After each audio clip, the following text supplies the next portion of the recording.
phased in gradually. In the 60s, when it began, you only had to pay a tax penalty.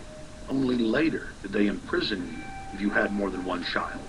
Now the exact same proposals to penalize couples who have more than one child are being made in the United States, England, and Europe.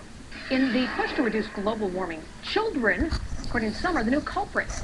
A think tank in the UK says too many kids are what's making the planet worse, saying large families, anything over 2 children really, should be frowned upon as an environmental no-no, akin to not reusing your plastic bags, driving one of those big gas-guzzling cars, taking long trips overseas. The UK, in fact, has negative growth. I think Canada does too. That still, families in our rich countries shouldn't have more than 2 kids. The eugenics movement has now shaken off much of its Nazi baggage and is using people's legitimate concern about the environment as a cloak to conceal their real agenda. Everyone wants to breathe clean air and have good water, but the controllers of the environmental movement have done nothing but co-opt people's concerns and parlay it into support for global policies that further destabilize the third world and create untold misery. Phony environmental and conservation groups are now the biggest private landowners in the world. They lobby government to take property away from local populations, only to develop it themselves later. When the U.S. military dumps millions of gallons of nerve gas on the east coast of the U.S., they don't say a word. The corporate elite of the planet intensified their push for a global taxation system with a year-long buildup of the live earth hysteria held on July 7th, 2007 on 7 continents. World leaders announced that saving the earth was the new organizing principle for humanity and hailed it as the planet's new religion.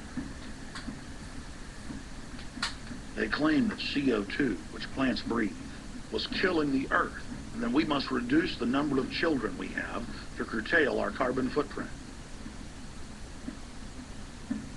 Countries across the world marked the day by passing new carbon tax schemes and raising taxes on gasoline, natural gas, and electricity.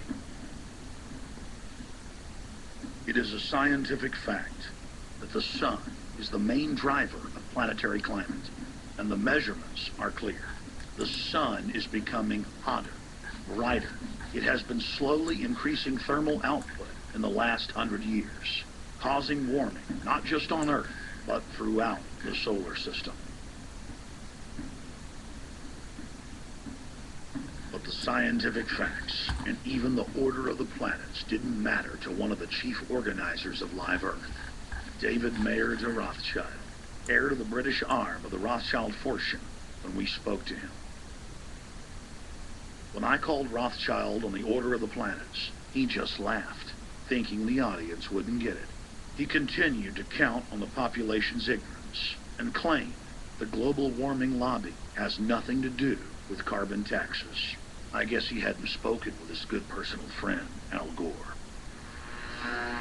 Global warming, the time for debate is over. I think what you have to realize is that being environmentally sensitive and making money aren't mutually exclusive. There's a lot of money to be made in addressing this issue. But you guys are gobbling up all the world's concern to just simply line your pockets and make kids read your book in schools and do all this. It's a business, just like you said, Rothschild. It's not. Do you think I make any money out of this? It's the same thing. It's the same thing your your money-changing ancestors did. They're in Germany, Red Shield, and I'm calling you out, Red Shield. We know it's a scam. A pollution-based tax system, principally CO2. We're causing it mainly, vast majority of it.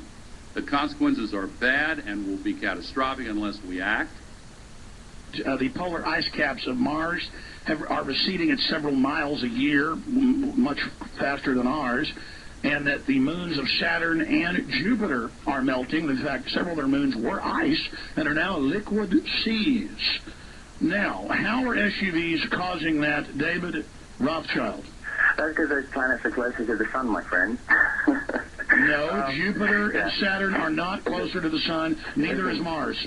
Yes, I think you'll find, right, that the very simple matter, and what I wanted to say, and this is my final point, forget your taxation theory, because actually it's not taxation. Put a price on the carbon. A tax is the best way. Cap and trade can also do it. If there were a carbon-based tax, would there be a need for an economy-wide cap and trade system? They are not either or. We can do both. I am in favor of both. Now we will reveal what Barack Obama and his controller's true agenda is. Number one, bring the United States under the complete regulatory control of a private offshore superbank known as the Bank of the World. More than 100 new taxes are now being developed under the umbrella of curbing greenhouse gases.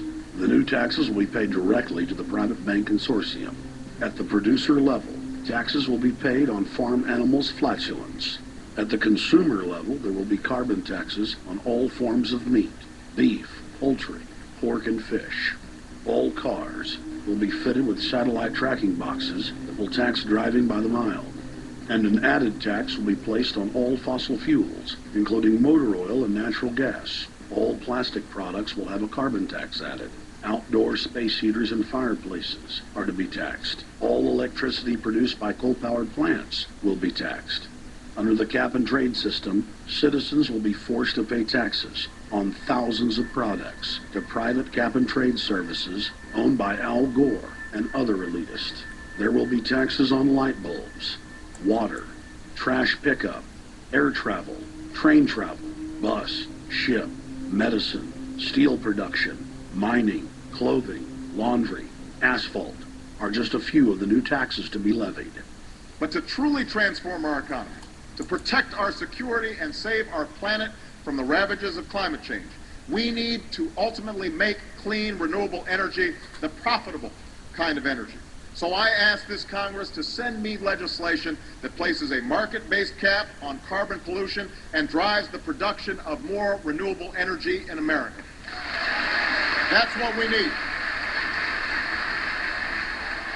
The notion of anthropogenic global warming is a fraud. In other words, the idea that the planet is getting warmer and that human activity is somehow responsible is a pseudo-scientific fraud. It's a big lie. It's a monstrosity. Remember the Nazis, they had race science, race hygiene. They said Aryan blood is different from any other kind of blood. This was, of course, idiocy, a fantastic piece of nonsense. Today, we got something similar. Global warming caused by human activity, and the answer to that is carbon tax plus cap and trade, according to the wishes of Al Gore, Prince Charles, and basically the entire world banking community, the world oligarchy. What they're trying to do with that is to perpetuate the current system where bankers rule the world, financiers rule the world, and the rest of us get the crumbs from the table. Let's go to Jim in West Virginia. Jim, you're online. Oh, yeah. Jason, you've heard about people getting fined thousands of dollars a day and run out of their home, correct? Yes. Yes, it's happened thousands of times just in Texas and New York. Would you like to know the name of the code they use to do this? Let's hear it. Okay, on paper, it's a $21 trillion scam. It's the International Property Theft Code, and it's labeled the International Property Maintenance Code. Worse than NAIS, ecology easements, and eminent domain combined. Now, let me just stop you here. Now, this looks like something that they're going to do through this latest climate bill that they put into place. They're going to say that now they need to go into your home and make sure it's energy efficient, and if you can't make your home energy efficient, they're going to start fining you, and then if you can't pay those fines, they're going to just take your home. And they're already doing this? Jason, it's been in plain sight since 2000. You can exquick it, okay?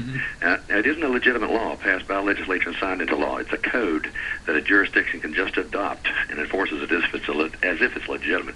Do you want a 2-minute synopsis of it? Yes, please. Okay, the code official is the sole interpreter. Forget due process. Every day that a violation occurs is a mandatory misdemeanor, jailable and finable. Anything the code official says is not in good working order, $555 a day and or a month in jail in Charleston, West Virginia. Numbers vary with jurisdiction. Do you want examples of not in good working order? Yes. Sticky window, loose window, dented gutter, plugged gutter. Anything he